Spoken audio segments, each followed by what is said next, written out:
күн. Биыл Қазақстан Республикасы Конституциясының қабылданғанына 26 жыл болды. Еліміздегі басты құжат 1995 жылы 30 тамызда бүкіл халықтық референдумда қабылданған. Содан бері 30 тамыз мемлекеттік мереке болып саналады. Алайда бұған дейін еліміздің қалыптасу тарихымен қатар Конституциямызда бірнеше рет қабылданғаны белгілі.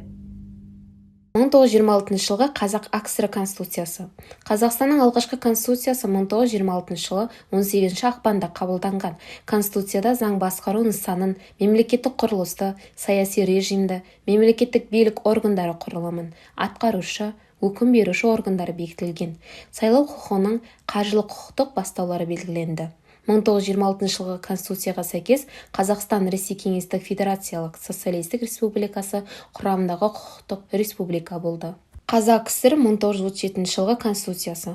1937 жылдың 26 наурызында 10-шы бүкіл қазақтар құрылтай кеңесінде қабылданған Қазақ КСР Конституциясы 11 бөлім және 24 баптан құрылды. Онда СР Конституциясының 14-ші бабынан тыс Қазақ КСР өзінің тәуелсіз құқықтарын толық сақтай отырып, мемлекеттік билікті өз бетімен жүзеге асырады деп жазылған. Сондай-ақ 1937 жылғы Конституцияда экономикалық, саяси қорғаныс, басқа тең құқықты республикалар мен ерікті бірігу, Қазақ КСР келісімсіз аумағының өзгермейтіні, республиканы басқару мәселелері бекітілген. Сондай-ақ жоғарғы республикалық және жергілікті өкімет органдарының заңнамаларын орындалуын бақылау, мемлекеттік және қоғамдық тәртіпті және азаматтардың құқықтарын қорғау, салық салу деген секілді мәселелер қарастырылған.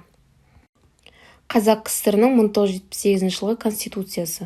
Конституция 9-шы шақырылған Республика жоғарғы кеңесінің кезектен тыс 8-ші сессиясында 1978 жылдың 20 сәуірінде қабылданған. Ол кіріспе 10 бөлім, 19 тарау мен 170 баптан құралған. Жаңа ата заңға сәйкес үкімет билігі жұмысшы, шаруа, еңбек интеллигенциясының табына жататын халықта болды. Ал үкімет билігі мен басқару жүйесінің үстінен Қазақ КСР Коммунистік партиясы бақылады. Республиканың экономикалық жүйесі мемлекеттік, кооперативтік, колхоздық және кәсіподақ және басқа да ұйымдардың меншігі деп жарияланды. Қазақстан Республикасының 1993 жылғы Конституциясы. 1993 жылы 28 қаңтарда 12-ші шақырылған Қазақстан жоғарғы кеңесінің 9-шы сессиясында кіріспеден 4 бөлімнен 21 тараудан және 131 баптан тұратын тәуелсіз Қазақстанның алғашқы Конституциясы қабылданды. Конституция Қазақстан мемлекеттік егемендігін алған сәттен бергі көптеген құқықтық норманы, халықтық егемендік, мемлекет тәуелсіздігі, билікті бөлісу принципі, қазақ тілін мемлекеттік деп тану, президенті мемлекет басшысы деп тану, сот органдары, жоғарғы конституциялық және жоғарғы арбитраждық соттар және басқаларды қамтыды. 1995 жылғы Конституция.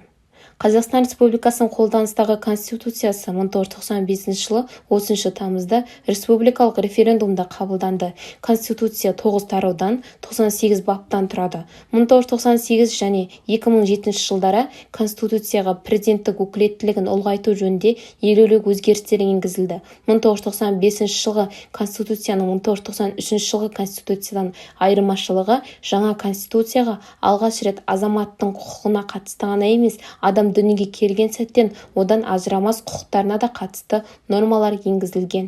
Қоғамның өркендеуіне қарқын қосып, Қазақстан халқының бірлігіне жол бастаған ата заңда бекітілген республикамыздың тұғырлы қағидаттары бүгінде өзінің өміршеңдігін дәлелдеді.